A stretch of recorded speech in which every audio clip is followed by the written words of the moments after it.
Welcome to probably the last episode of Inside Welsh Rugby. Due to financial restrictions and following our meeting with the Welsh Rugby Union where we were stopped from showing Grassroots games, this will probably be our last show. Although we can resurrect the programme should circumstances change in the future, perhaps for a one-off special. Thanks to all those who have supported us and clubs who have retweeted us on Twitter. We do hope to continue supporting your cause in the future. We haven't had the interaction with as many clubs as we'd hoped, but perhaps that will change in the future, and maybe if the project takes off again, we can come and visit you. For our final show, we're here at the iconic Brewery Field in Bridgend, steeped in history and home to many great players over the years, for our final panel show about Welsh Rugby. Let's meet the panel. Paul Turner, former Wales international and former coach of Newport Gwent Dragons.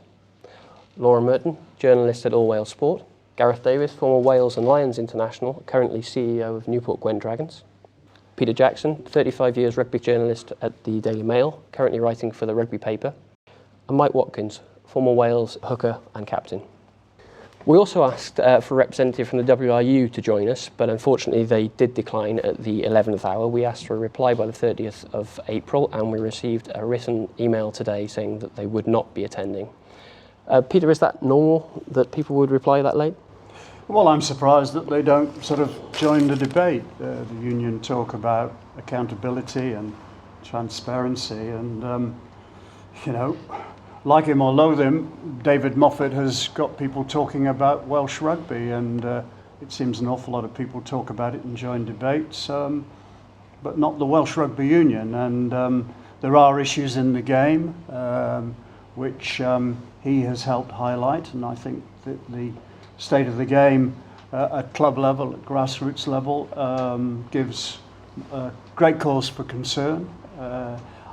You always get the impression with the union that the national team are the be-all and the end-all, and I acknowledge that international rugby sort of drives the financial engine and pays for everything else, but it just seems to me that Wales, it's almost as if what the national team is the fifth region. You have four regions and then you have the national team.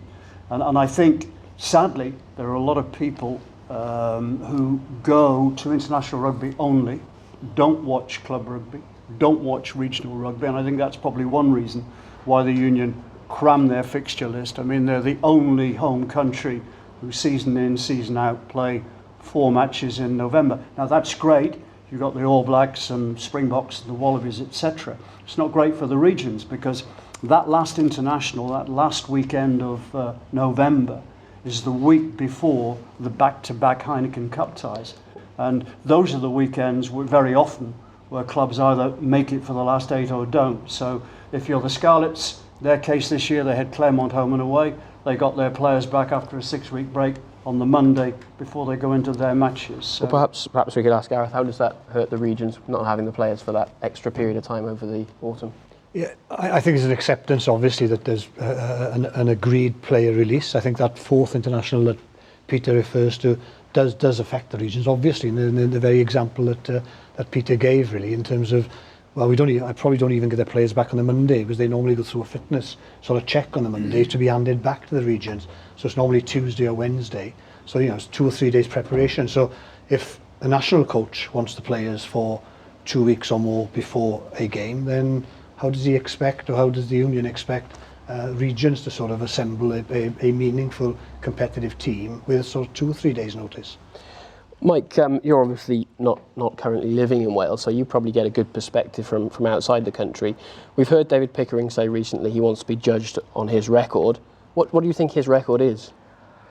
Peter touched on it, and I've seen it coming for a long time, and I believe Warren Gatlins and these people, they treat the Welsh national team as a club team. I've no doubt that Warren Gatlin, had he not have had a contract up until 2019, his objective would have been to be the New Zealand coach, and that's all they're aiming for is to project themselves with no thought of Welsh rugby. And I see this from afar, and I find it very sad and very frustrating.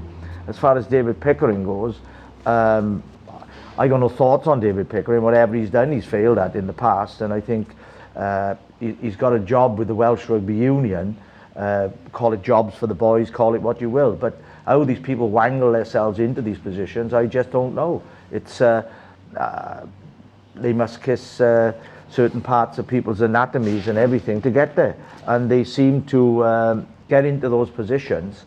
I wouldn't want to live like it myself, but it's all ego driven, and it's not good for Welsh rugby for sure. I mean, everything starts at the bottom and should grow up to the top, but it's not that case. And the issue that the regions have as well is in terms of if you're releasing players for that fourth international. For example, in England, I think they play a fourth international every other year. And the deal between the clubs in England and the RFU is that any profits from that fourth game is shared 50-50. Now, we get crumbs, to be perfectly honest, for that fourth international. So I don't want to reduce it just to money, because very often that's seen as the wrong way. But that purely illustrates, if you look at, if Wales play Australia as the fourth test, they're going to get 70,000 people. I don't know, they probably gross £5-6 million, TV deals, etc. So the profit element from that fourth international is probably looking at about, 3 million, and we get 100k each. So the disparity, and again that just highlights the disparity in terms of what the English clubs get from the A Union, what the Irish clubs get from the A Union, and the crumbs that we actually get from our union. I think everyone can remember the England players' strike at that time, and it was the AFDR as it was called then. So they sorted their differences out, the union and the Premiership. They have there's a mature relationship between the governing body, and I think it's important to have a governing body that governs, not a governing body that dictates and falls out. So they've got a mature, I say mature in terms of where the game currently is, and I think that's probably highlighted and exemplified by the recent debates on Europe and the whole problem on European competition. If it wasn't for the RFU, we wouldn't have a European competition. That was done and organised through Ian Ritchie, Bill Beaumont, and the English clubs. And because we stuck with the English clubs, the regions played a huge game, if you like, back in December when the union quite clearly was threatening us with extinction if we didn't sign the PA as it stood. And I think they were taken aback by the very fact that we wouldn't sign the PA then. And I would say we will not sign a PA now unless it meets our requirements. And that's not about greed and money. It's about enabling us, common sense, and enabling us to have a sustainable and a competitive future. The media, other folk, people in Wales, when I was living outside Wales, you think, well, the regions aren't performing. But how can you perform when you've got half the budgets to play with? You got your hands tied behind your back when you went to Europe, aren't you? And I know, Peter, you mentioned this. You feel that Roger Lewis at that time created this? Well, I do, Paul. If you may remember, the English and French clubs struck up this alliance, and not unpredictably, the French suddenly did a complete U-turn. The English are left high and dry. As Gareth mentioned, Roger Lewis, chief executive, had said to the unions, if any of you do not sign this participation agreement by December 31, you will cease to exist. So the regions confronted with a deal which was bad enough in 2009, and which, as I understand it, was largely on 2009 terms, thought, well, if we don't sign it, we're going to be extinct, so maybe we should do some left field thinking. The English clubs, looking for friends, then suddenly saw the Welsh regions as the perfect partners. They'd said that we will not compete in Europe as long as European Rugby Cup Limited, which is another word for the unions, are still in control of the competition, because we feel we can create a better competition, we can make it commercially more viable. We must be in control. It's a club competition, a la in football, the Champions League. And so that alliance stuck. And the alternative was to play in an Anglo-Welsh. And most of us here in Wales yearn for the traditional fixtures, yearn for Cardiff against Bath and Bridgend against Leicester and all the games that used to be back in the 60s and 70s. And so once they struck solid, the RFU and the WRU made it clear that they would not sanction a rebel organisation like the Anglo-Welsh. The clubs were adamant. They said, well, we'll go ahead, and by the way, how are you going to manage for players when it comes to the World Cup? So I think it was that reality that made the unions think we have to do a deal here. What's the feeling, Laura, in the clubs? Do they care about what's happening at regional level? Well, I think they definitely care, but I think a lot of clubs would like closer ties with their regional teams. I think Ystrad Gynnais you probably love me for saying this, but you went and met the Ospreys gentleman there, and I think you went on Ulster done this recently, and I think closer ties between, I think cooperation and communication between the WRU and the regions and the clubs, and if we all work together, then ultimately it is it's kind of a filtering system. Obviously the clubs do the groundwork with the youth and the juniors. They get picked up in the age grade into the regional, and then obviously the region feeds into the... Well, we've heard the regions aren't necessarily able to do as much as they like. No, one of the conditions in the PA, the new PA, is that we aren't allowed to engage, develop, nurture, those are the words used, with community clubs, not with Premiership clubs. We're actually forbidden in doing it. So, that to me is crazy. I think in terms of, like it or not, the David Moffat scenario of having regional boards, surely that, I know at Sport Wales it's all about devolution and people working in local areas. That's how all of the UK works now in terms of government or whatever. Yet we are playing this sort of Kremlin-like institution where you mustn't do that, guys. Now, there is an issue, I think, in terms of the regions as well, and I think they are starting to have to up their game also. It's not a case of just taking the funds and there's the money, go and help with development or whatever. I would ask the question, are we really up to it at the moment? But to get up to that speed, we have to have the resource to help us as well. And the frustrating thing for me is there is such a lack of trust between the union and in our case then the regions, because we should be sitting down with Warren Gatland and other folk across the union and discussing what sort of arrangements do we want. You look at strength of players. The Scarlets down in West Wales have got three. They've got scrum halves falling off the trees, right?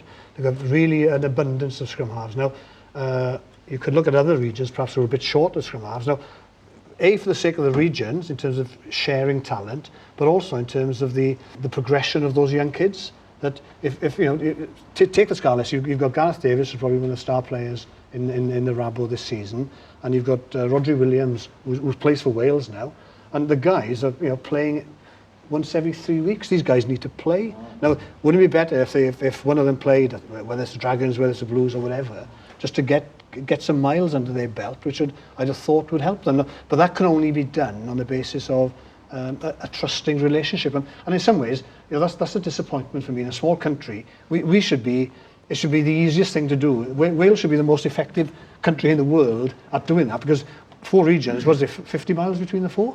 I think in times gone by, really, Gareth, I think there was a parochialism in Wales. When we were in our club, we all played in our clubs back in the day, and I think this is from afar again, because obviously I don't live in Wales anymore, and from afar, I think this situation has driven the regions together more.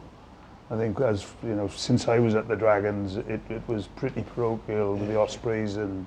Without a question, and that's how we got over that first hurdle of not signing the PA in December, and that's how we'll get over hopefully we will arrive at a PA by the end of June. But there isn't any faction at the moment. Not one side is going to break away. We're as 4, and that's been the strength really. And we putting together a meaningful, a sensible proposal to the union. What we're getting back is all smoke and mirrors, and currently something that is not acceptable. The good thing for me over the last couple of days or so is to, and I know he's had a lot of criticism, but to actually see the chairman come out and start saying a lot of things. I know just triggered by Rugby World Cup, but for me there were a couple of messages in what he said as well, that the relationship with the regions had to improve. And I just would like to think that both David Pickering as chairman and the board members of the Welsh Rugby Union would have come to the conclusion now that the dialogue between the regions and the executive of the Welsh Rugby Union is going nowhere. So I think that the board, through David Pickering, I think has to step up. I think to pick up on Gareth's point about the conflict, there's one story that springs to mind. A couple of years ago in November, Tonga were up in North Wales preparing for, I think, some Churchill Cup series. And the Ospreys came up with the bright idea of playing Tonga here at the Brewery Field on a Friday night. Late November. Now, they were doing it largely with their fringe players because the guts of their squad were with Wales on national duty, and the union refused to give them permission. And the union's reason was that they didn't want players to be burnt out. But who's burning the players out more than the union by packing in game after game after game? It gets onto another issue about player welfare, but that's another story. And I thought it would have been a wonderful opportunity to have brought an international team back to the Brewery Field, you know, where there's been so little of that level of rugby since the demise of the Celtic Warriors. And you'd have thought the union would have said to them, good on you, Ospreys, yeah, any support we can give you. Instead, no, you can't play it, we won't give you That's a really good point, actually. I imagine from your days back playing, you would have played against international sides at club level. Well, the answer to that is, if you're a rugby player and you love the game enough, you want to play it all the time. I see these guys, the youngsters in these academies, who got heads as big as buckets because they're in the academy. They're not good enough to get in the team. They're more than happy just to sit around with the tracksuit on, showing off, having a couple of bob. If they were had anything about them, they'd want to play rugby, so they want to go somewhere and play rugby. I mean, so what's your feeling? The academies are taking the wrong players? I don't think they love the game enough. I mean, firstly, you're playing rugby because you love the game. Society's changed a little bit though, Mike, you know, in that. No, I appreciate what you're saying, but at the end of the day... And it isn't like, well, we can remember, you know, we used to play 50 games a season. Things have changed there. I do agree with you, but there are a lot of youngsters that are not playing enough football. That's exactly right. I think that's a little bit of another argument, which goes back to the grassroots as well. Paul, I'd just like to touch on the media, if I could, in Wales. Obviously, we've been working together on IWRTV. We've had no mention in any press, no editorials. We've raised some questions and we've obviously had our issues. Does that surprise you at all? No, not really. The way, you know, I left Welsh Rugby, I think, in 2011, and you could start to see it happen then. You know, it's very, what can I say? It's well, through this program, you can see, well, we're trying to have fair debate here, but it doesn't seem to be anything written in any of the papers, the Cardiff media, the Welsh media. I know there's a couple of people here today, but everybody seems to be frightened to say anything. You know, it's very, as was mentioned, it's Pravda for me, you know, which was a Russian communist paper. I thought we'd gone beyond that, but we don't seem to be getting anything out of the media at the moment. Peter, do you feel the WRU was scrutinised enough by the media? Well, it's very difficult. You kind of putting me in a dog-eat-dog position. I mean, those organisations that don't ask questions, maybe you should be directing that question to them. I mean, on the rugby paper, there's always another point of view. And when I first came to Wales many, many moons ago, one of the things that I liked about Wales and Welsh rugby, it was truly working class. It was truly democratic. So you'd have thought that the Welsh Union, above all other unions, would welcome a debate and understand that there is an alternative point of view. But these days, I'm afraid, as Paul says, if you express a view contrary to the official view, then you tend to be expose yourself to being browbeaten by certain people at the union into accepting that their way is the only way. And on the rugby paper, I've fallen foul of that once or twice, but I shall continue to plough my own furrow. I'm too old to change. Gareth, do you feel that at Regional Rugby Wales you're actually able to get your point out into the media? Yeah, I think really, going back to my earlier point about how Regional Rugby Wales has sort of come together as one united force, and that was as a result of the sort of threats that we faced last year. And I think part of that sort of coming together has been our approach to the media, where, you know, it's been expensive for us. We've sort of had to hire folk, agencies, etc., to do it properly and professionally. And I think it was quite an important factor in gaining public support over that Christmas period. And it's obviously very expensive to keep it going, because if you're employing people to sort of do your PR for you. And in some ways, I talk about expense there, and that's been for me that again, another downside of the last 6 months is that we've been spending huge amounts of money, huge amounts of time and effort on doing things that don't affect our day-to-day business. Like, I've been in the business 6 months or so, and really I just feel I haven't had a chance to do anything for my employer, if you like. I represent them, yes, But I just come from a 3-hour meeting in Swansea today, and another regional Rugby Wales meeting, because it's quite important that we're on top of latest developments. But that's a day I've got issues. We should be looking at the commercial sort of return for the region. What are we doing in that front? If you're talking about the way we deal with the media, what we do in development, so all those very, very important things in order to improve the performance, the efficiency of our business is being sort of sidetracked by the demands and this ongoing saga. So I just can't wait to see it all settled and we can get on. We're trying to grow a business. Do you sympathise though with, say, the Supporters Association, who were criticised for putting minutes out into the public domain? Well, yeah, I've picked up those notes, but I seem to recall that after the meeting, the supporters group sent their minutes to the Welsh Rugby Union for their comments and amendments which they received. So if that was the case, then I thought they would have known that those minutes were going out. I think they were told that the minutes were going out. So I think that's a little bit disingenuous.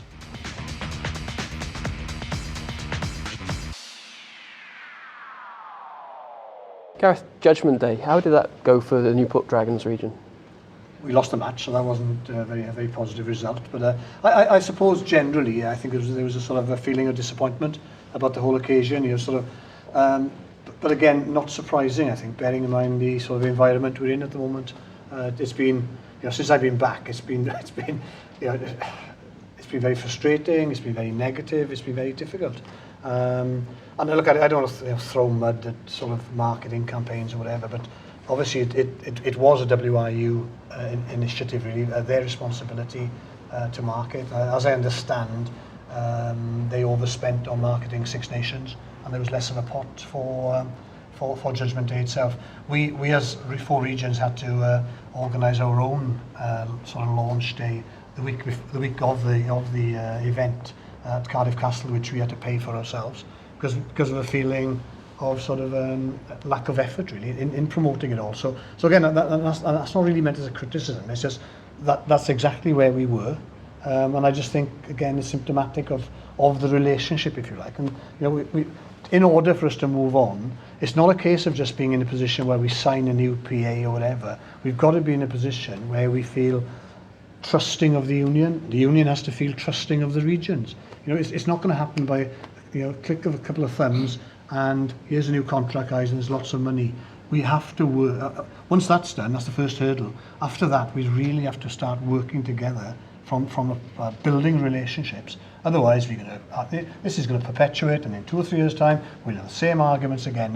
And it's just sort of, it's never spiralling down sort of scenario, I think, that is so negative. Was it the right time of year for a region, and were you disappointed by the attendance? Oh, totally disappointed with the attendance. It was a drop off from the previous year. So if you're starting a new initiative, you expect that to rise. To actually have, 6,000-7,000 less than the previous year is obviously, from my point of view, was a failure. I don't think anybody can argue with that. Yet you can look at the dates.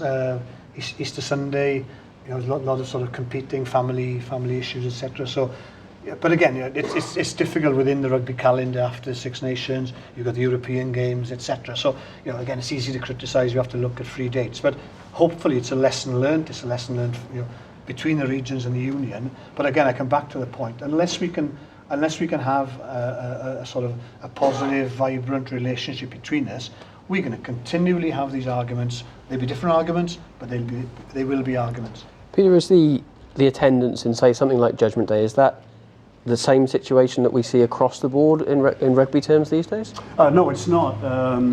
Gareth says quite rightly it was a poor attendance. So what showed it up very badly was you take a club like Wasps. Now, Wasps are a small club, small fan base. Average gates at Wickham below 6,000. But they organised their one-off game at Twickenham called the Stinger against Gloucester, and they had 38,000 people. And that's not a huge game, Peter. No, is exactly. It? Wasps against Gloucester. It's a run-of-the-mill game. It's not as if it's a local derby. And so they get 38,000 at Twickenham for one game. Now, Wales, which always used to be the only place in the world where they turned out en masse for club rugby, can't get 38,000 for 2 games. Yes, it was the wrong day because it was Easter Sunday, but that doesn't excuse the union not having sufficient in their budget, marketing budget, to promote. Now, I'm told that the union's marketing department and the region's marketing departments don't speak. So, you know, until they join forces, how can you make this a success? I'll tell you one thing they could do for a start. Cut out the nonsensical fireworks that you get before every game at the Millennium Stadium. That'll probably save them £50,000 or £70,000. You could spend that next time promoting the game. The Judgment Day, they have to persist with it. There's no reason why, with proper marketing, and even with the regions not doing as well as they ought to, that game should not be 50,000 plus. Now, if I'd said to Paul Turner, I used to know him at Newbridge, tell you what, Paul, in 25 years' time, Harlequins will be playing to 82,000 people at Twickenham, and Saracens will go to Wembley and virtually fill it for a league match, he would have said, take that man away. He's insane. You could never imagine it. But that is what is happening in English rugby. And okay, Saracens do give away free. I don't care about that. They had 83,889 people for an Aviva Premiership match against Harlequins, and I think that is absolutely But a lot of that, Peter, yes, marketing machines work better than ours,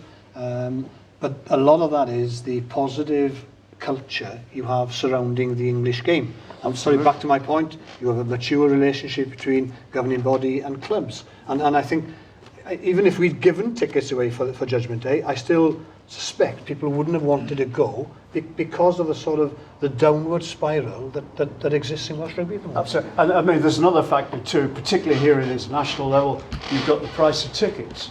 Now, again, not that long ago, to watch Wales, you paid the cheapest tickets, watch international rugby. And rightly so, because this is a largely working class clientele. But when I highlighted that the tickets had increased by something like 66% over a period of 5 or 6 years, I was rebuked by the chief executive, who said, compare your tickets to Twickenham. And I said to him, don't compare the clientele at Twickenham with the clientele here. Two totally different people. You know, you're talking about the most affluent part of the UK, the southeast of England, and you're comparing it with the depressed area of South Wales. How do you see things shaping up now with the way things have gone with the current regime? Oh, it's a critical time, isn't it? You know, I think at the Dragons, I think it was 2009, Gar, when the last one was signed, and I remember the chief execs on that sort of photo on the front of the Western Mail saying it was a great day for the regions, and it clearly wasn't. It was predicted at the time that we'd be in trouble in 5 years' time, and I think hopefully the regions will sort out an agreement. They deserve to. They need to sort one out quick. And make no bones about it, it'll take a time to get back to where we should be. You know, it will take a time.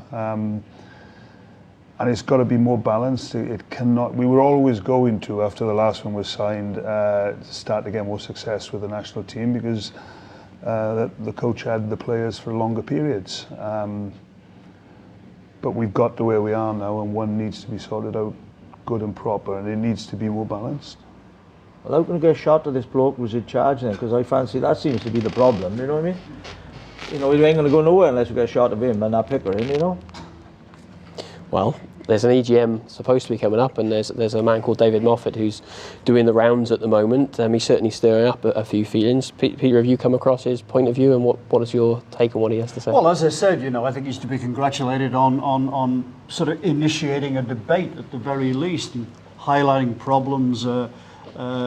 I mean, Mike alluded to them earlier on. I mean, I liken Welsh Rugby to a sort of lovely mansion, and people say, "Oh, what a lovely house that must be," and you go inside and it's decaying.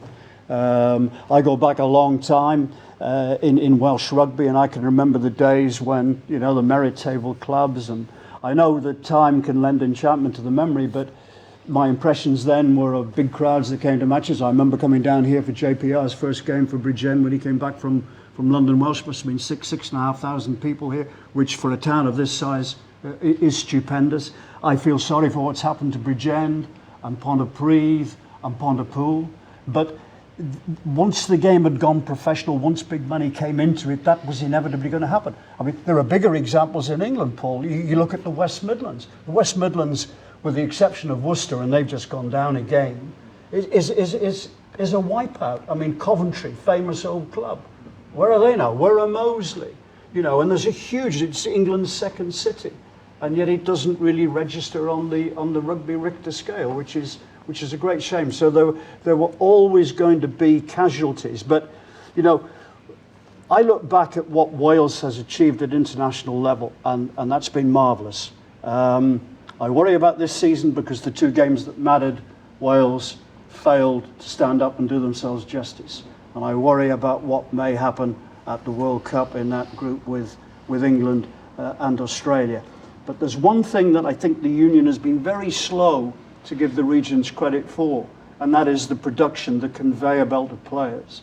So as long as the regions are producing players, and Gareth mentioned earlier the number of scrum halves at Llanelli, then the game has to be in good shape. It's easy to sound like a grumpy old man and say, oh, the game's not what it used to be. The passion has become diluted.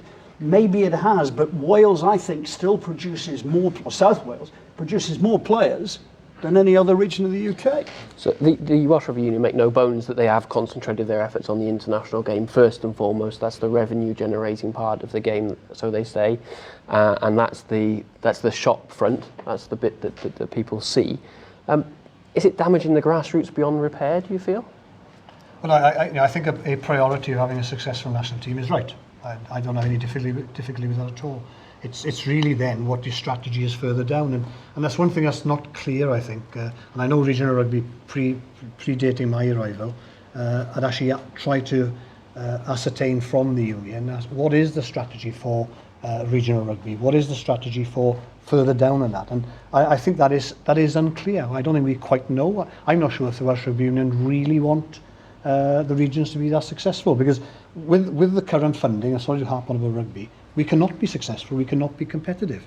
And that's why I was glad that David Pickering, as chairman, came out yesterday, and one of his comments was that yes, he was supportive of regional rugby, wanted them to succeed. So I take that as, well, that surely fits into strategy somewhere.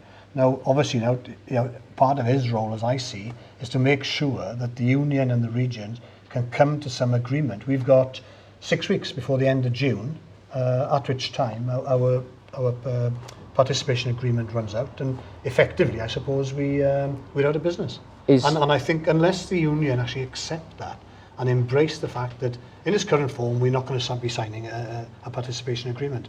And I think for them, they have to consider what the alternative would be. Is your feeling that a participation agreement can be signed without changes at the board level? I think other people really need to start taking control. Laura, within the clubs, do you feel that there could be a swell of support behind David Moffat, or do you feel that he's always going to be distrusted, as some people seem to think?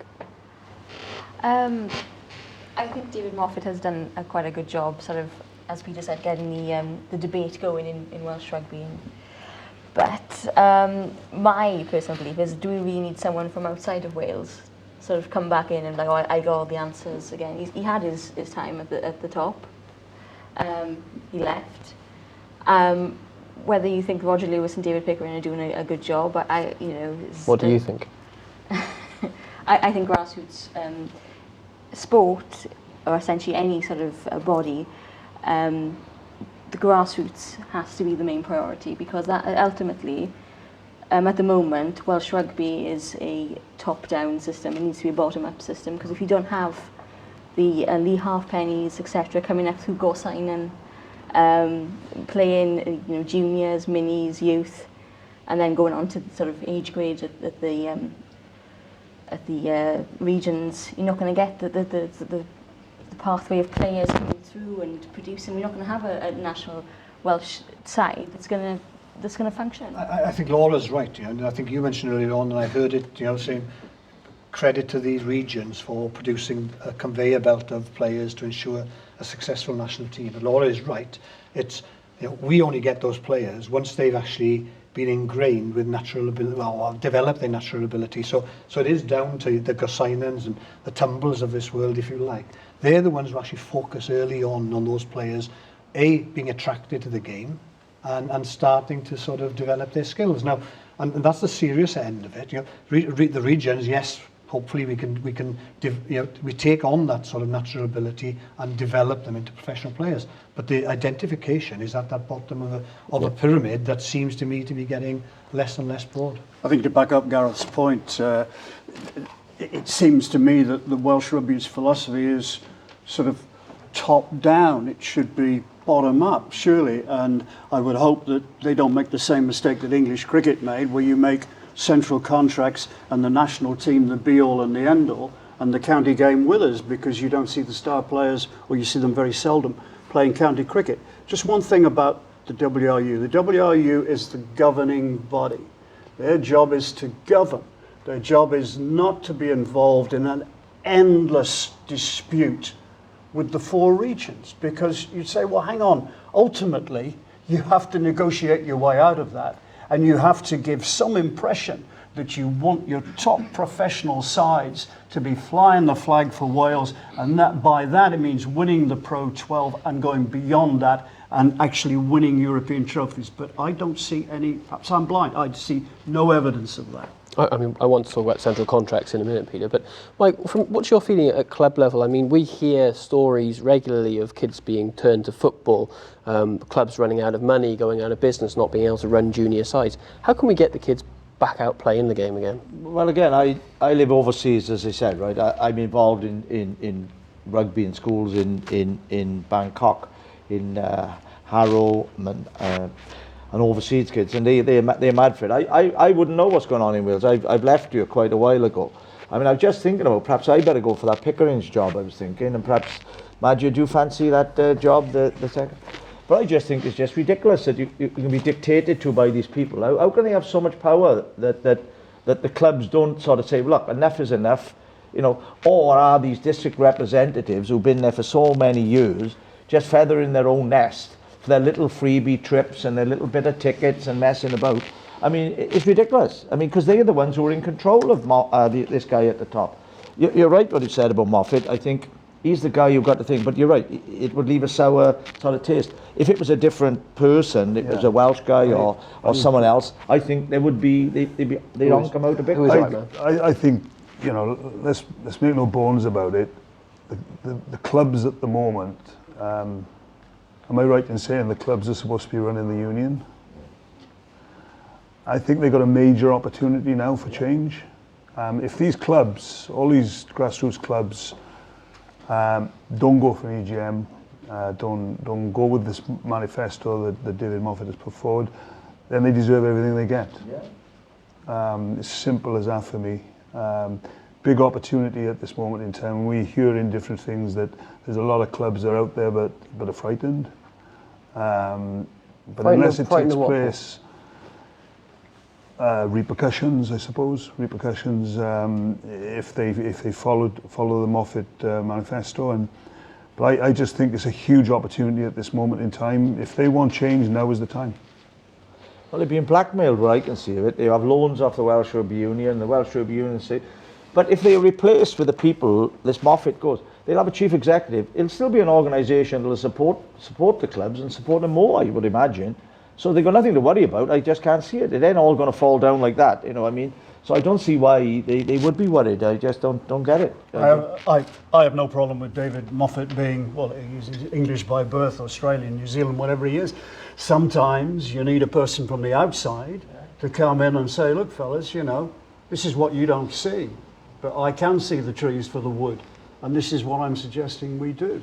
So what as Paul says, it is make your mind up time. What are the clubs saying then, Peter? Are they saying, well, we agree with the manifesto, we agree with everything he says, but we don't like the man? Is that what's happening? Well, if that's the case, then... Well, you can understand the lingering hostility among clubs like Pontypridd and the whole Celtic Warriors schmozzle, but as Moffat says, you know, the union in those days was skin. They didn't have the money to keep these clubs going. It's all very well for Owen Smith, the politician, to say there should be a fully blown professional rugby club in Pontypridd. Well, where are you going to get 25 million to build yourself a 10,000 seater stadium? And where are you going to get 25 million to operate a professional squad? You know, those are the facts of professional club rugby life. And so it isn't going to happen. But yes, I mean, if the clubs pass up this opportunity of the EGM, then as you say, Paul, they deserve everything they get.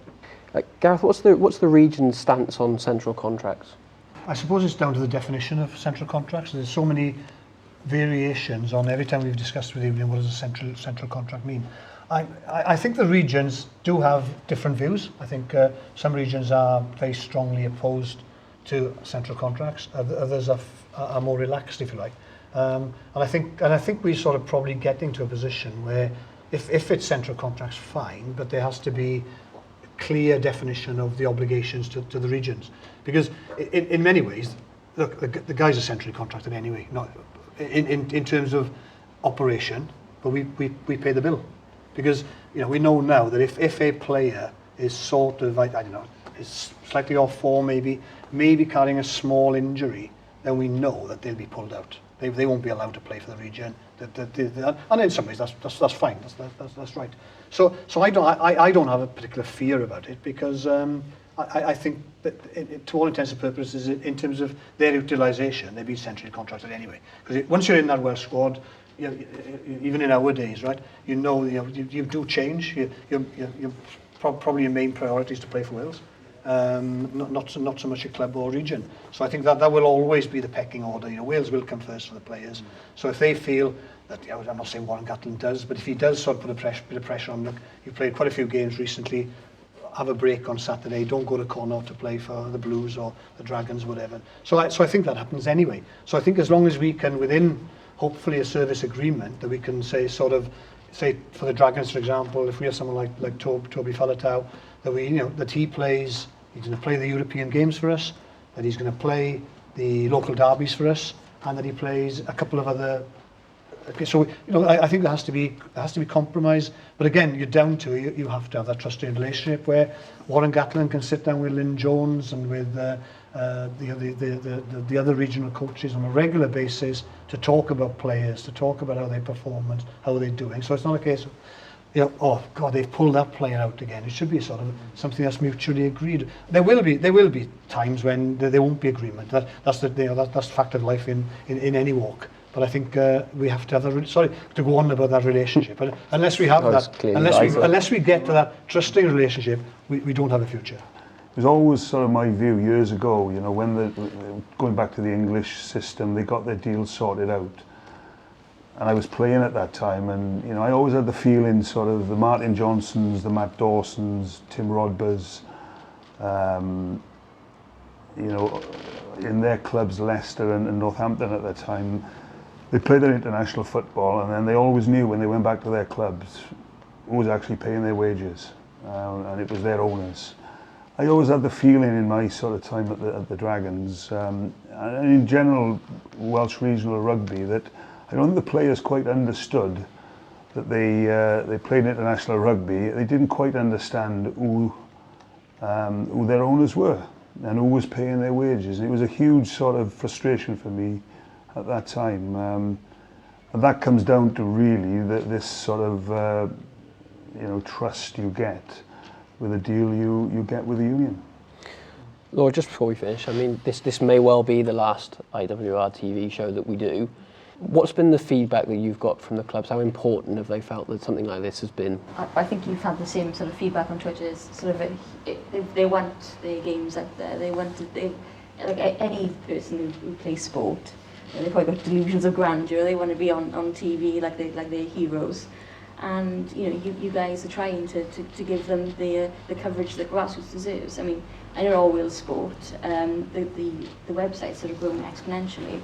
And there is clearly a market there for Grassroots rugby and football, indeed cricket and everything else. But I just don't see why the BBC etc. don't sort of take that on board and do some. If they want to do something with it, why don't they just? They've got the rights. Why can't they do something with it? And Mike, what's your feelings? I mean, what do you think that the supporters, do they need to see these kind of games? Yeah, of course they do, because you see talent of the future. You can identify with a guy. You might think, hey, he looks a good player, or equally so. I think you're selling a product that I think will adhere to people instead of watching like an elitist group of people. You're watching like the national team. I mean, I liken when I watch the national game on TV. I watch it from afar and I come back and watch some game. But it's like as if they go to a theatre. It's like as if they go into a pop concert. You get people there, they drink it out, and they're not necessarily interested in the game. But the grassroots is where the real rugby is, if you want to call it that. So hence, they need to be, let's say, identified that they are playing the game and they are respected within the rugby circles, and they are what rugby is really, not the pinnacle, which Gareth said is obviously the showpiece, but that's where they'd like to get. But this is where we are, and I think it's so important to sell the product to the general public, get people back out there, go and watching with wellies on and a court and just enjoying rugby, real rugby then, for their local village or whatever towns, as opposed to this like plastic rugby, which I liken it to, you know. Can a programme like ours help the regions in any way? We heard Andrew Hall when we interviewed him say that it gives him the opportunity to see players at maybe a lower level than they have the chance to on a regular basis. Yeah, look, I think Laura's point is right. I think it's great for the players. I think everybody likes to see themselves on TV. The other issue, I think, is, you know, are there some commercial benefits for the smaller clubs as well, in terms of I don't know, local sponsors or whatever. And you know, all these rugby clubs do rely. I was down in Tumble about a month ago, my home club, and they were launching a new sort of lounge upstairs. And the only way they could have done that was through the support of some local business people who were putting something back in because the success of their business was based around the area. Now, you know, if those business people can get the benefit of, I don't know what your viewership is, but if you're getting a few thousand people watching Joe Blogs Limited on a sort of a touchline screen, then I think that, you know, it's relatively small stuff. But it is relative, and for the club, if they're getting an extra £100 for that, or £200 or whatever, multiplied by 5 or 6, then surely it's for their benefit. And I tend to agree. Look, I worked in television, and I was quite conscious of the monies and the value of rights, and the value of those rights are very often dependent on exclusivity. But at this level, I think when nothing's been shown anyway, yes, there's the odd item on BBC or S4C or whatever, surrounding the sort of grassroots, but to actually be able to show it online or what have you, I just don't quite see what the damage is really, and you know, in some ways, hopefully your discussions moving on that can be worked in, as opposed to demanding fees for this end of the game, which I think is a little bit sort of unhelpful, if you like, in growing the game. Peter, as part of our business plan, we've been asked to give our editorial stance. Do you think it's important that we meet an editorial stance that the Welsh Rugby Union would agree with in order to make sure that we can show these games? No, you do it independently. I mean, we're all here because we love rugby. You're filling a vacuum. You're promoting at a level of the sport that gets very, very little exposure. I mean, I know Laura does a lot, and in the rugby paper every Sunday, you'll see every match, there'll be a report on every game. But by and large, it's neglected. I mean, I'm appalled to think that obstacles have been put in your way. The authorities should be going out of the way to encourage you. How can we help you? How can we help promote? I mean, argument and debate is the lifeblood of any sport, particularly Welsh rugby. How boring it would be if we all had to sing off the same hymn sheet. We'd all, as Paul said earlier, we'll have copies of Pravda. Might chuck in his Vestia now and again just for a change. But no, I mean, I don't see why you should have to kowtow to any sort of editorial stance. I mean, you discuss and debate the issues with a freedom as they crop up. And you like to think that you do it in a fair-minded way. And more power to your elbow.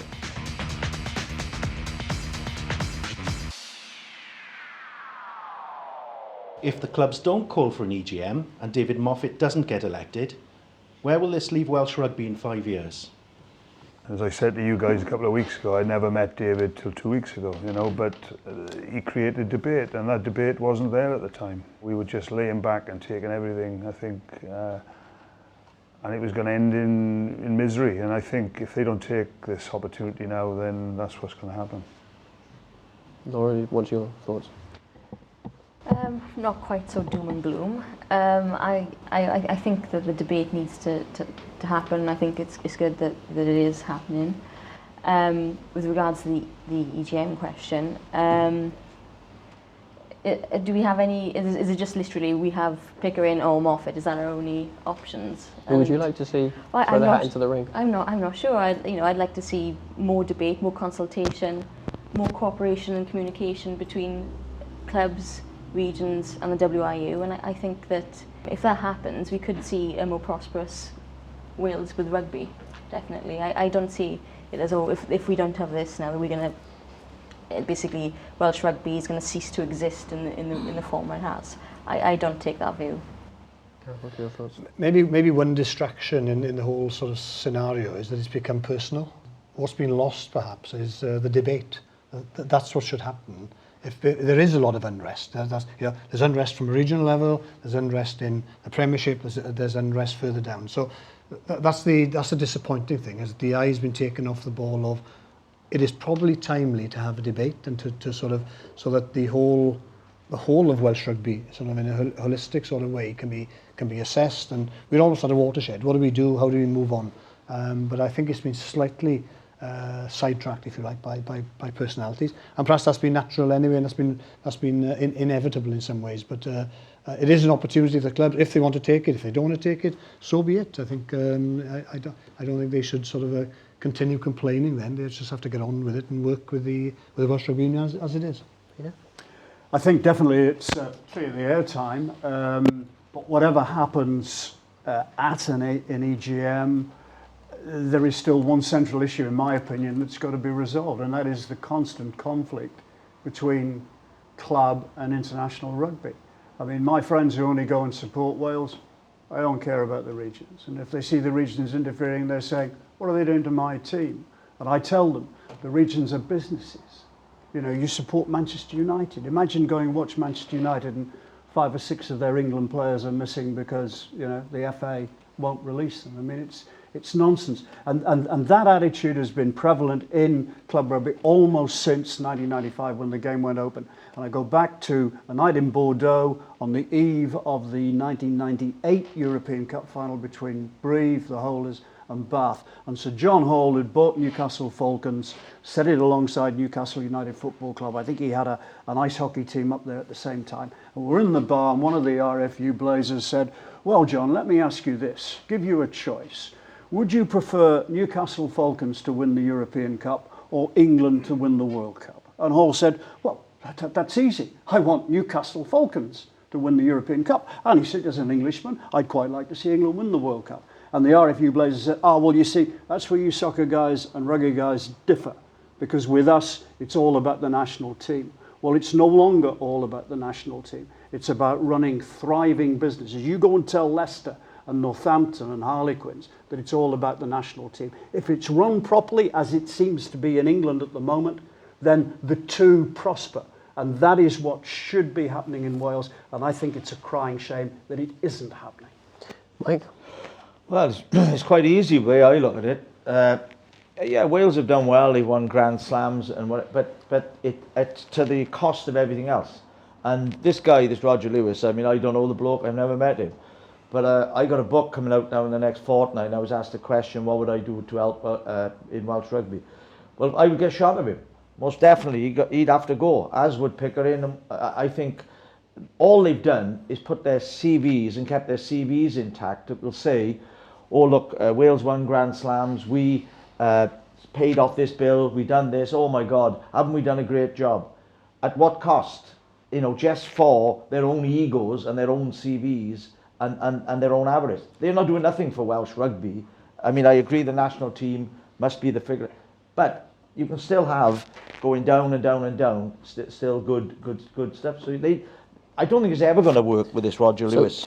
So do the clubs need to support the call for the EGM, and what happens if they don't? Almost definitely they need to call an EGM, and I think it's the only option they have. And if they don't, I mean, I can see it going down and down and down. And as has been said before, they don't want to complain afterwards then what the consequences are if they don't. I think it's now or never.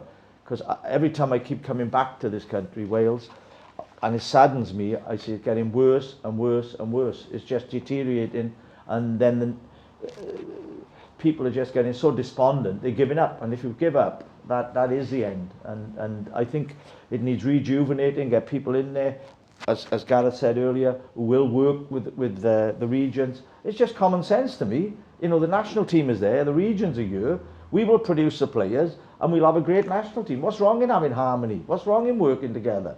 you know, I would like to see every region in the European Heineken Cup, whatever they want to call it. And then from there, the players playing for Wales. I just don't get it. I really don't get it. Okay, I hope that answers the question.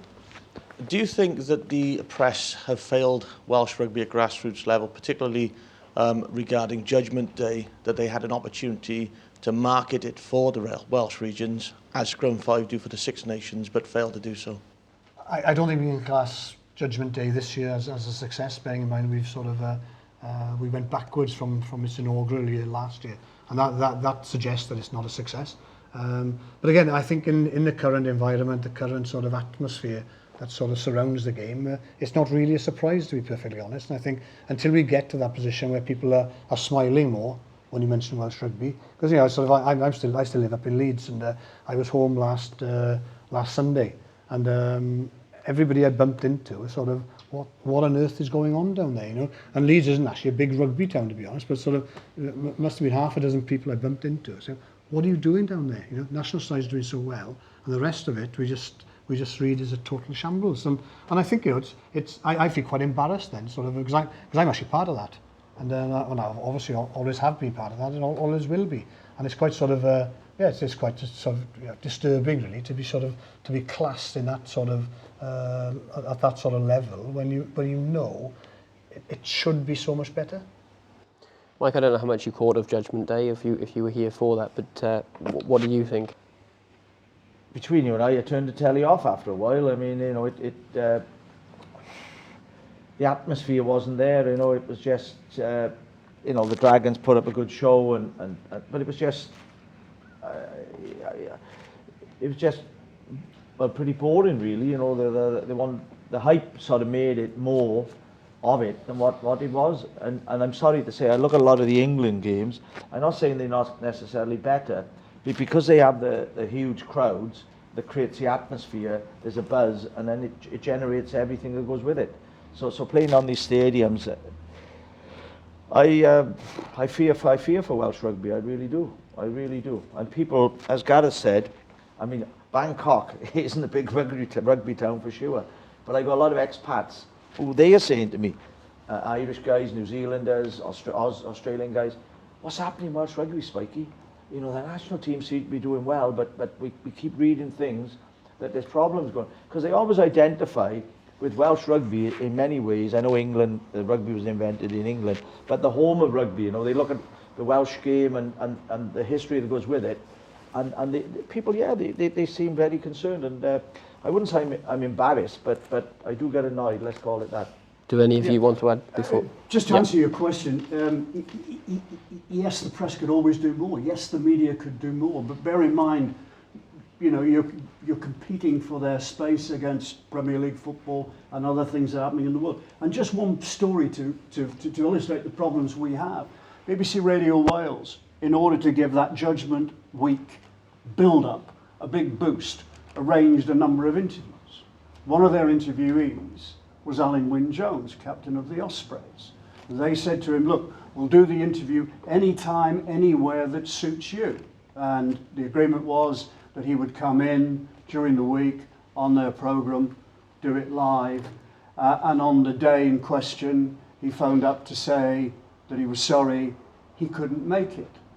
After the match on the Sunday, when somebody said to Alan Wynne-Jones, 8,000 fewer people there than last year, he said, well, yeah, that's because we didn't have enough publicity. Well, yeah, he could have contributed to that by turning up and doing the interview as agreed. So, you know, it's often a two-way thing. Australia, where Gareth knows well, having lived there, where union is fighting desperately to survive against Aussie rules, against soccer, and against, most notably, rugby league. They actually go out of their way, and they say to the television studios and the radio stations and the newspaper, we'll bring the players to you.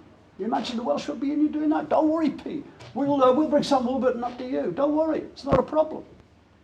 I think there's the general malaise in Welsh Rugby at the moment contributed to that sort of 8,000 people difference from the year before.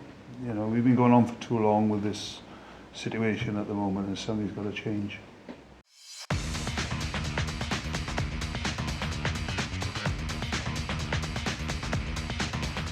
Thanks to everyone who came today, and thanks to our panellists for joining us for a very insightful debate. Thank you all for watching. Keep in touch via Twitter, and we'll hope to have another show for you sometime in the future.